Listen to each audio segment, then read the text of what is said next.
내년에 대해 가지고서 시장 전체적으로 10% 이상의 이익 성장을 가정을 해놓고 있는 거거든요. 근데 이제 스토리를 훼손하지 않는 실적이 지금 나오고 있다라는 게 중요한 것 같고요. 조금 한 가지 더 팩웨스트 은행이라고 네. 중소은행 중에서 문제가 생긴 데가 어디냐? 그때 뭐 다음이 리스트가 있었죠. 예. 리스트 중에 하나였죠. 팩웨스트는 실적이 나와야 되는 날인데 딱 발표를 한 게 뭐냐면 매각을 발표를 했습니다. 네. 또 은행 사태가 아직까지 진화가 된 게 아니라 뭔가 퍼져나가고 있는 것 아니냐, 안 좋아 보이는. 근데 또 긍정적으로 보자면 어쨌든 그래서 이게 매각이 되어버리고 나면은 또 이제 한숨 돌리게 되는 거죠. 실리콘밸리 은행 사태 이후로 처음에는 대형 은행들이 문제가 생겼다며 그 문제 폭 자체가 점점 줄어드는 과정에 네, 그러네요. 있는 것 같다.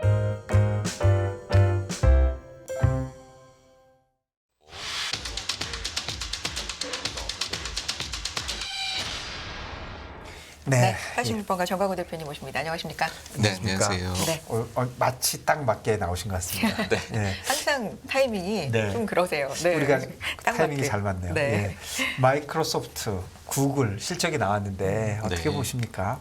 네, 두 회사 모두 그 예상치를 상회하는 네. 매출하고 이익이 예. 모두 상회하는 실적을 발표했고요. 네. 거기에다가 분야별로 나눠봤을 때도 양사 모두 주요 사업부가 모두 다 네. 예상치를 상회하는 네. 호실적을 발표를 했습니다. 근데 그 중에서도 특히나 마이크로소프트보다는 구글 쪽이 네. 그 상회 폭이 좀 더 크면서 네. 그리고 또 구글의 경우에는 지난 분기에 보시면은 처음으로 클라우드 사업부가 흑자 전환을 했었거든요. 네, 예. 근데 이번에도 보게 되면은 그 매출액 그다음에 이익이 모두 다 예상치를 상회하는 성장을 네, 보여주었습니다. 예, 예. 그래서 그 덕분에 시간 내에서의 주가는 알파벳이 좀 더 좋은 5%대, 6%대 정도의 상승을 보이고 있는 모습입니다. 그래서 사실 이제 이번 실적 시즌을 앞두고서 그 좀 또 우려가 있었던 것도 사실이거든요. 네. 경기가 2분기에 실리콘밸리 은행 사태 이후로 많이 네. 좀 미국이 둔화가 된 모습이 나왔었는데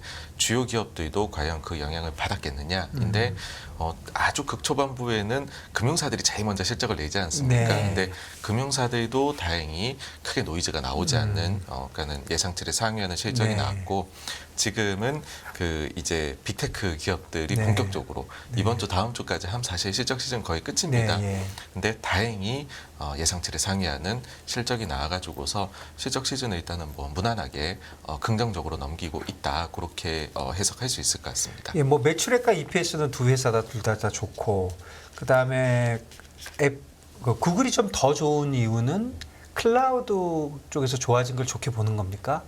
네, 구글 같은 경우가 전 네. 사업부로 봤었을 때 네. 아무래도 마이크로소프트는 이제 그 예상치를 상회하긴 했는데 네. 그 상회폭 자체가 구글보다는 좀 더 예. 낮은 그런 예. 모습이고 그리고 마이크로소프트는 조금 더 기대감이 있지 않았나라는 생각도 네, 합니다. 예. 그러니까는 워낙에나 회사가 지금 빅텍 중에서도 잘하고 있고 네.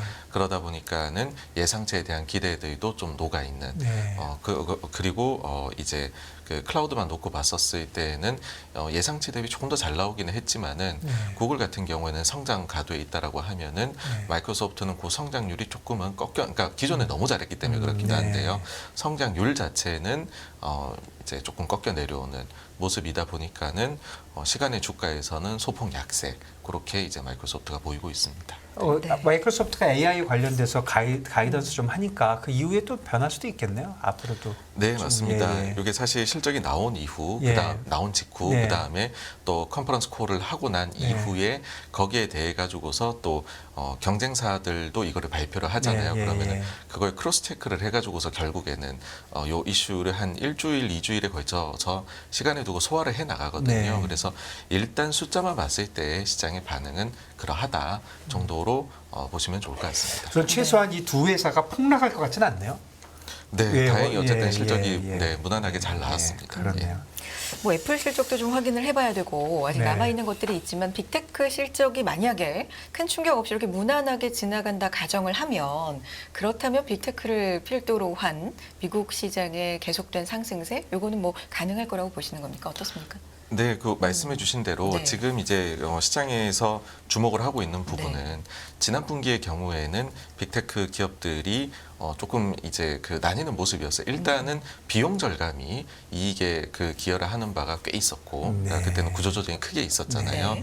그리고 몇몇 기업들의 경우에는 성장도 가능하다. AI를 기반으로 그런 것들이 나오면서 그런 기업들은 더 주가가 많이 올랐었죠. 근데 이번 같은 경우에는 결국에는 그 노력에 더해 가지고서 사실 지금 가격 인상이나 이런 노력들도 막 빅테크에서 나오고들이 있거든요. 그걸 통해 가지고서 되게 안정적인 이제 모습이 나오는 거죠. 매출액이나 이익이나 전부 다 예전처럼 다시 트랙이 올라간 것 같은 모습이 나오고 있어서 사실 이런 모습이 계속 나온다라고 하면은 그러면은 뭐 지금의 그 이제 시장 그런 흐름 긍정적으로 흘러가는 흐름은 저는 뭐 지속되지 않을까라고 생각을 합니다. 네, 언뜻 보기에는 진짜 좋아 보입니다. 비용 절감도 됐고 새로운 테마라고 그럴까? 새로운 뭐 AI 관련된 것도 있고 또 가격 정가의 가능성도 뭐 충분히 있고. 네네. 그러니까 뭐 모든 면에서 너무 좋아 보이는데 다만 너무 비싸다. 이거는 어떻게 비싼가요? 뭐 멀티플이나 이런 거 계산해 보면 예전하고 비할 때. 네, 그러니까는 그 점에 있어 가지고서는요. 이렇게 말씀을 드릴 네. 수가 있을 것 같아요. 이게 시장의 국면에 따라 가지고서 네. 밸류에이션이 조금 더 높아지는 경우도 있고 네, 낮아지는 예. 경우도 있는데 제일 사실 밸류에이션이 부담이 생기는 경우는 네. 일반론적으로 네. 관점에서 말씀을 드리면 언제냐라고 했을 때 그 이제 실적이 그러니까는 그 금융장세에서 실적 장세로 넘어갈 네. 때가 가장 그 밸류에이션의 부담은 사실은 그때가 좀 생겨 보이는 그렇죠. 그런 게 나옵니다. 예. 그러니까는 현실 자체 대비해 가지고서 시장이 조금 빨리 네. 반응을 해 가지고서 그런 거거든요. 네. 근데 요거는 실적이 예상한 대로 지금 그렇게 그 내년에 대해 가지고서 시장 전체적으로 10% 이상의 이익 성장을 가정을 해놓고 있는 거거든요. 네. 시장 자체가. 예. 근데 그 이제 스토리를 훼손하지 않는 실적이 지금 나오고 있다라는 게 중요한 것 같고요. 그렇게 된다라고 하면은 그러면은 이제 그 시간이 지나면서 사실 실적 장세에서는 금융 장세 때보다 그 시장의 상승의 기울기는 낮아지게 되거든요. 네. 그러니까 그러면서 그게 이제 실적 성장이 그 밸류에이션 멀티플이 지금 좀 확장된 부분들을 조금씩 충족시켜 나가면서 흘러가지 않을까 저는 그런 그림을 일단은 그리고 있습니다. 네. 네. 빅테크만 지금 좀 많이 주목해서 보고 있지만 여타 기업들의 실적도 지금 어떻습니까? 분위기 전반적으로 어때요? 네, 전체적으로는 네. 결국 과거 한 10년 정도 평균 혹은 약간 더 그 이상의 실적의 그 긍정적인 모습이 나오고 있습니다. 그러니까는 그런 모습이 작년에는 내내 안 나왔었거든요. 네. 그래서 우리가 실적이 나오고 난 이후에는 오히려 증시가 안 좋은 모습을 보였었는데 올해 1분기부터 해가지고서는 과거의 평균적인 혹은 경우에 따라서는 그보다 더 좋은 모습을 지금 실적 시즌에서는 보여주고 있습니다. 그래서 그 흐름도 지금 계속 이어지고 있는 그런 거고요. 그리고 다른 분야 중에서 조금 한 가지 더 지금 오늘 그 말씀을 드려야 되는 부분은 어떤 거냐면 팩웨스트 은행이라고 네. 지난 분기 때 아마 굉장히 많이 들으셨을 거예요. 네. 왜 그러냐면은 실리콘밸리 은행 사태 이후로 중소은행 중에서 문제가 생긴 데가 어디냐? 그때 뭐 다음이 리스트가 어디냐. 있었죠. 예. 리스트 중에 하나였죠. 맞습니다. 예, 예. 그때 제일 많이 언급됐던 게 이 팩웨스트 네. 은행이었었거든요. 근데 그 팩웨스트 은행의 경우에는 그때 당시에 그 웨스턴 얼라이언스하고 제일 많이 언급이 됐는데 네. 예금이 여기는 줄어드는 은행이었고 팩웨스트가 예금이 줄어들었다라고 해가지고서 주가가 막 하락하고 있으면은 그날 갑자기 웨스턴 얼라이언스에서는 갑자기 그 이제 자료를 내 가지고 우리는 오히려 늘고 있다. 네. 그러면서 서로 이렇게 좀 데이터가 반대로 나왔었던 네. 은행입니다. 근데 네. 웨스턴 얼라이언스는 이미 실적이 나왔는데 회사에서 말한 대로 예금이 증가하는 것으로 네. 나와가지고서 사실 회사 경영에는 별 문제가 없는 걸로 밝혀졌다면 팩웨스트는 실적이 나와야 되는 날인데 딱 발표를 한 게 뭐냐면 매각을 발표를 했습니다. 네. 그러니까는 사실 요 뉴스가 그 이제 뭐 장 막판에 마감 정도에 나오면서 그리고 마이크로소프트 실적하고도 겹치면서 보시면은 시장이 좀 변동성이 있었었어요. 네, 마지막에 좀 빠졌죠. 예, 그랬다가 다시 이제 또 좀 네, 올라오는 예, 건데 예. 그러니까는 이걸 보면서 또 은행 사태가 아직까지 진화가 된 게 아니라 뭔가 퍼져나가고 있는 것 아니냐라는 게 근데 사실 이 정도의 변동이면은 이제는 그에 대한 시장의 반응이 굉장히 작아진 그렇죠. 것이죠. 예. 네.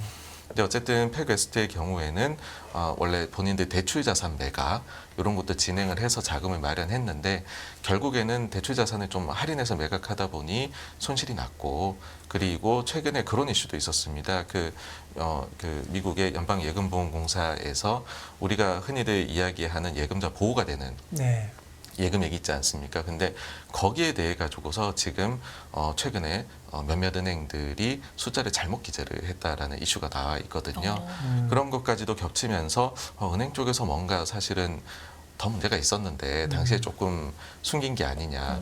근데 지금 그런 것들이 좀 다시금 사실 이제 좀 안정화가 많이 됐잖아요. 네. 그러니 그때 약간 묻어뒀던 것들이 얘기가 하나하나 나오면서 해결해 가려는 거 아니냐. 근데 그 과정에서는 또 누군가는 문제가 생기거든요. 네.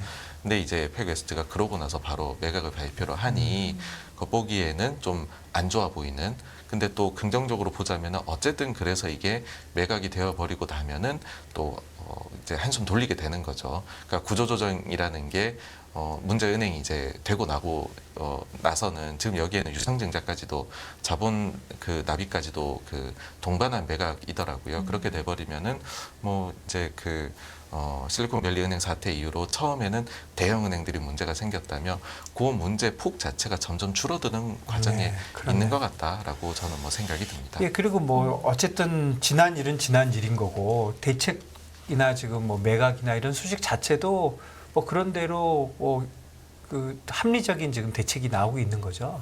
네, 그렇습니다. 네. 그러니까는 저희 눈여겨 보셔야 되는 네. 부분이 사실 이게 전혀 감당이 안 돼 버리면은 네. 바로 정부에서 나서야 되거든요. 네, 네. 근데 초기에 보면은 은행들 문제가 생겼을 때 네. 결국에는 정부에서 나섰죠. 나섰었는데 네. 그 뒤에는 지금 구조 조정이 민간에서 네. 자체적으로 일어나고 네. 있습니다. 그렇다라는 것 자체는 그러니까는 아주 시급하면 그렇게는 진행이 안 못하죠. 되거든요. 예, 예. 예. 그래서 그런 것만 보아도 지금 이건 어쨌든 계속해서 문제가 한번 크게 있었고 그거를 점점점 해소해 나가는 네. 과정에서 스트레스 정도가 줄어들어 가는 거를 우리가 목격하고 있다. 네. 그렇게로 보면 될 것 같습니다. 네.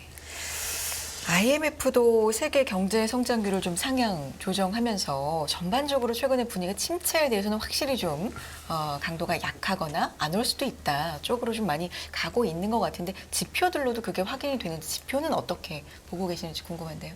네, 일단 전망 자체가 전체적으로 뭐 IMF에서도 성장률 전망치를 간밤에 상향을 네. 시키기도 했는데 이제 지표 자체를 봤었을 때는 긍정적으로 나오는 것도 있고 부정적으로 나오는 것도 있습니다. 네. 그러니까 부정적으로 나온다라는 건 어떠냐 하면은 중국 관련된 데이터들, 네. 그다음에 지금 유럽 관련해 가지고서도 최근에 나온 PMI는 예상치를 하회를 했거든요. 네, 네. 그런데 미국 쪽에서 나오는 데이터들의 경우에는 지금 강하게 간밤에 이제 컨퍼런스 보드 소비자 관련해서 네. 나온 것도 예상치를 크게 상회하면서 네. 나오고 있습니다. 그래서 저는 이것이 이제 결국에는 작년 말 정도를 기점으로 해서 보면은 올해 초에는 중국하고 유럽이 그 데이터가 좀 예상보다 잘 나왔었다라고 하면 2분기 들어와 가지고서는 미국이 둔화가 됐었는데 우리가 그 둔화 정도를 생각했던 것보다는 미국이 빠르게 이거를 극복해 나가는 것 같다. 반면 이제 이게 바톤 터치가 된 거죠. 중국하고 유럽은 그 사이에는 좀 잘 견인을 하다가 지금은 소강 국면에 들어가 있는.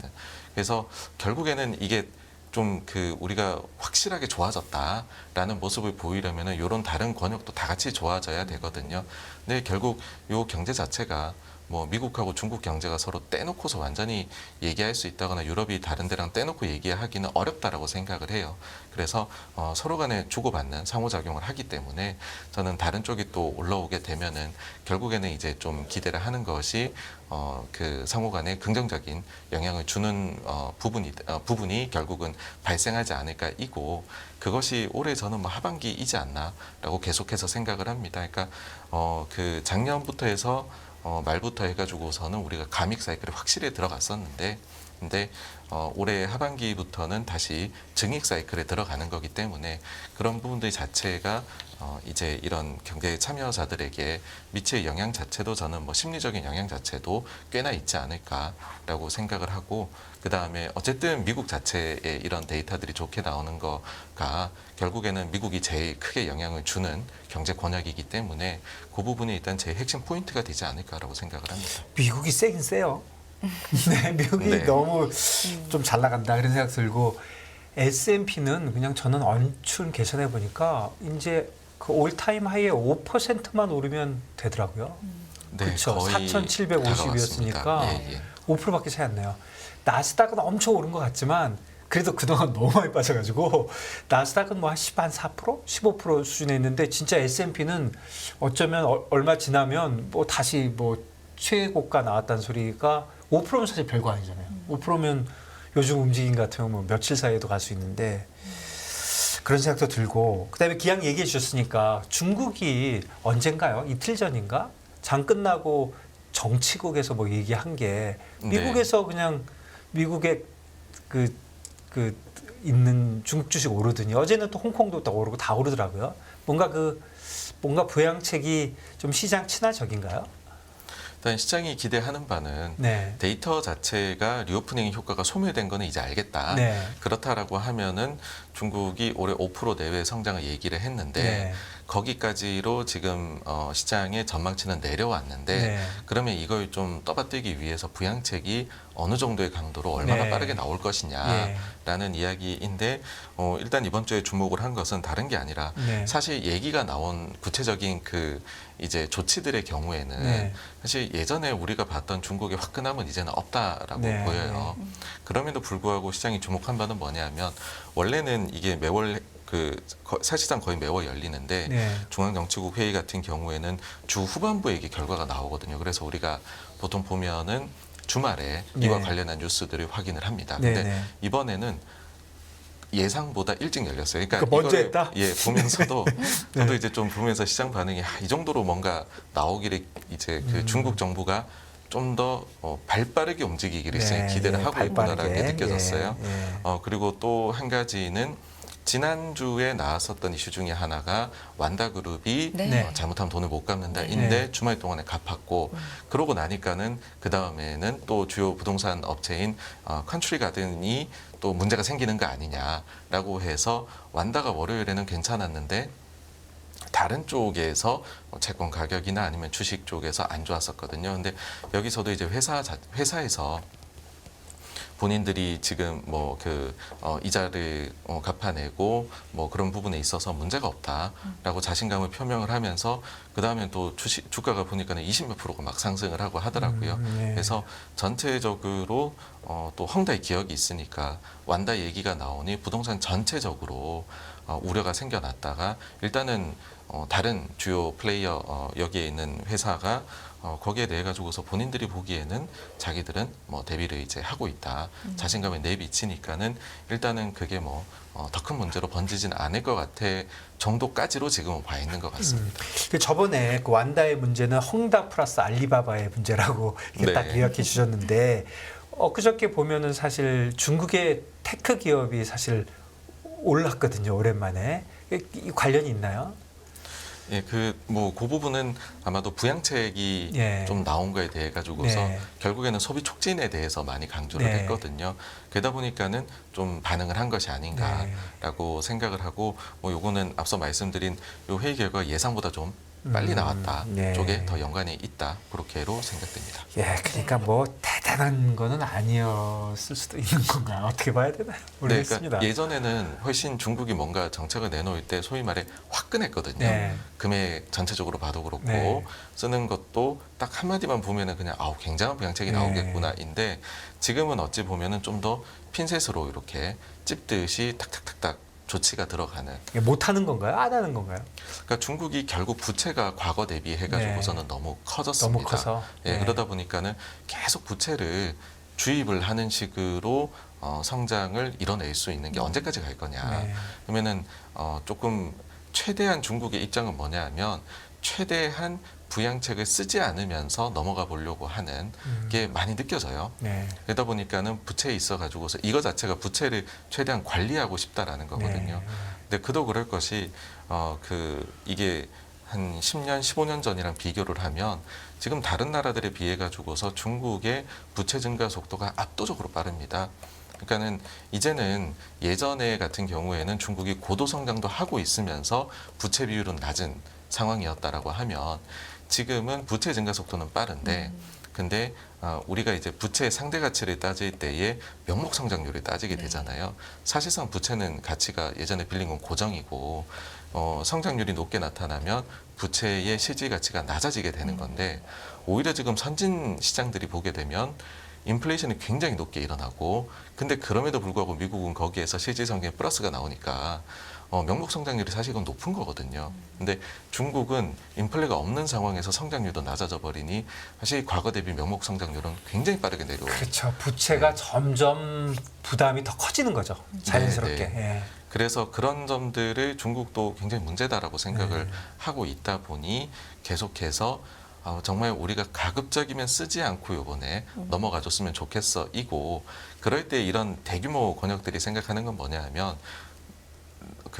이제 누군가 써줬으면 좋겠고 나는 좀 안 썼으면 좋겠다라는 거거든요. 그렇죠. 예, 그러니까는 내가 쓰지 않고도 딴 데가 좋아져서 그게 메아리로 네, 돌아와서 네. 내 것까지 영향을 주면 예, 좋겠다로 예, 예. 저는 그런 스탠스가 좀 있지 않나 싶습니다. 그렇네요. 중국은 아직도 좀 더 봐야 되겠네요. 네.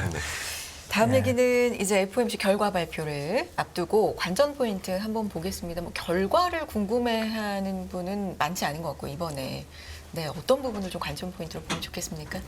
네, 사실 8번의 네. 1년에 있는 정기 회의 중에서 4번의 회의에 점도편에 이런 것들이 쭉 나오게 되잖아요. 네. 근데 이번 회의는 그런 게 나오지는 않습니다. 그래서 오롯이 어떻게 보면은 파월 의장의 입에 의존을 할 수밖에 없는 그런 회의가 될 텐데요.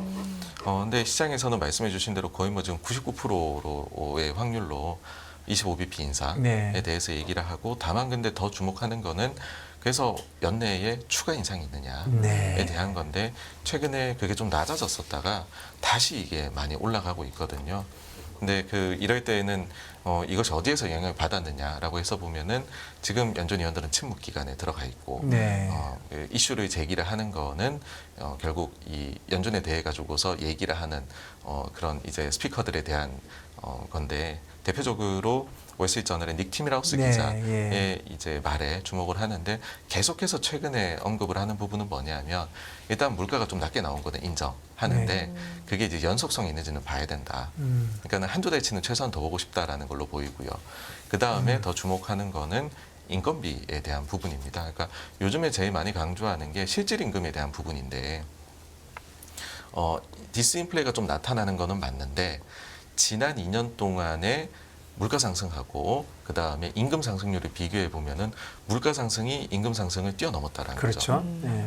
그러면은 이제 근로자들 입장에서는 2년 연속으로 실질 임금이 마이너스가 됐는데 네. 올해 좀 디스인플레이션이 나타났다라고 해가지고서 임금 협상을 할 때 그에 맞춰 가지고서 임금 상승률 더 낮은 거를 받아들이겠냐라는 거죠. 그러니까 2년 동안 실질 임금에서 손해를 봤는데 이번에는 좀 내려와도 플러스를 보고 싶어 하지 않겠느냐.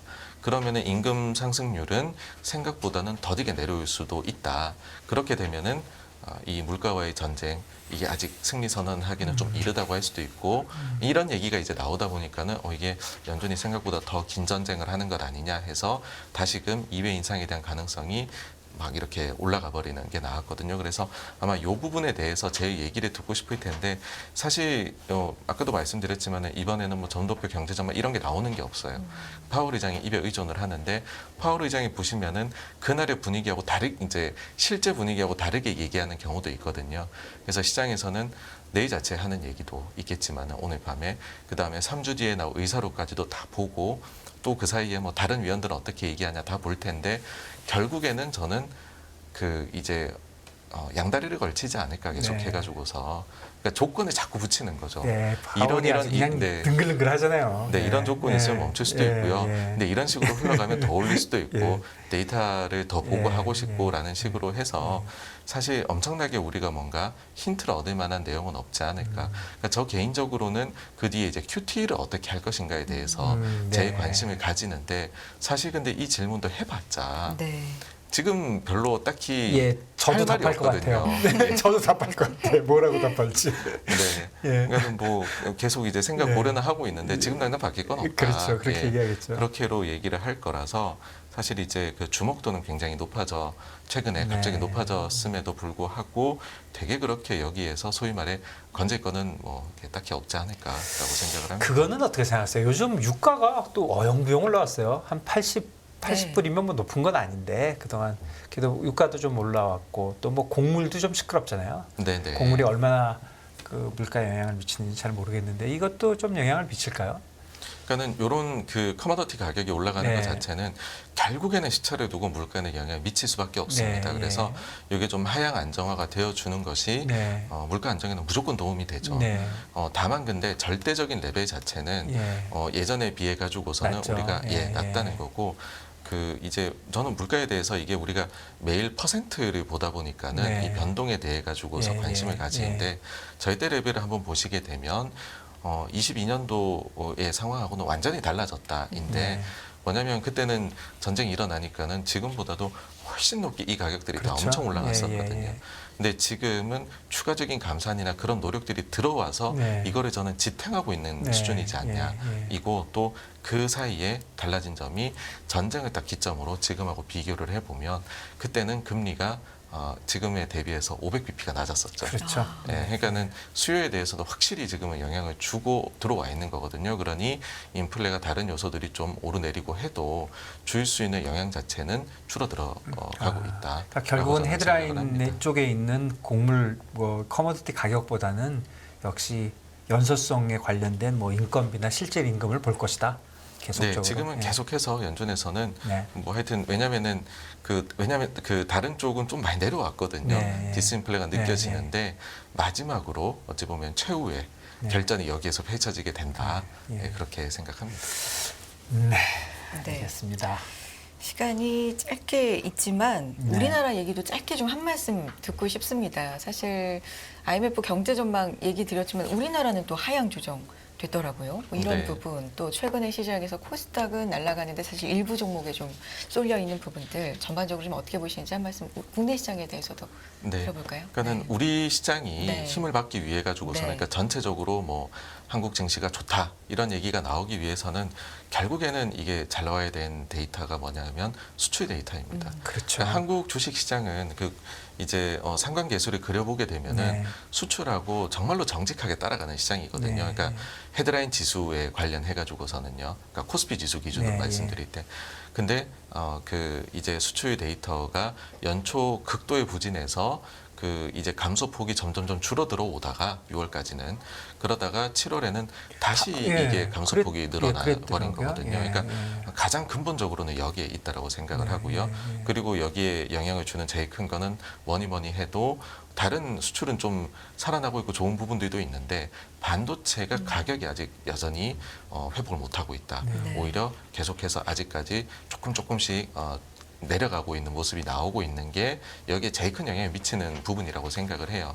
그래서 전체적인 경기에 대해 가지고서 확신이 굉장히 떨어져 있는 상황이고 그러면은 이게 이제 온기가 뭐 좀 더 가고 네. 하기 위해 가지고서는 수출 데이터의 회복, 네, 그 다음에는 가격의 회복에 달려 있고 사실 그러면 이게 이제 미국 쪽에서의 경기뿐만 아니라 최근에 다시 둔화되고 있는 중국 쪽에서의 경기에 대한 영향을 우리가 그렇게 받고 있는 거다라 생각을 합니다. 그래서 우리 증시가 오히려 지금 봐가지고서는 중국의 부양책이 진짜 시차를 두고서 실무 경기에 효과를 내줄 것이냐 아니냐라는 부분들이 요거에 이제 수출 회복세에 영향을 많이 줄 수밖에 없어서 이 부분들이 저는 키포인트가 되지 않을까라고 생각을 합니다. 그러니까 그동안 중국의 영향이 많이 줄고 미국의 영향이 많이 네. 늘어나긴 했다고 하지만 네. 아직도 결정타가 지금 없는 거죠. 네. 네, 그러니까 두 개가 다 좋아야지 우리가 네. 사실은 제일 네. 좋은 거지 않습니까? 네. 그래서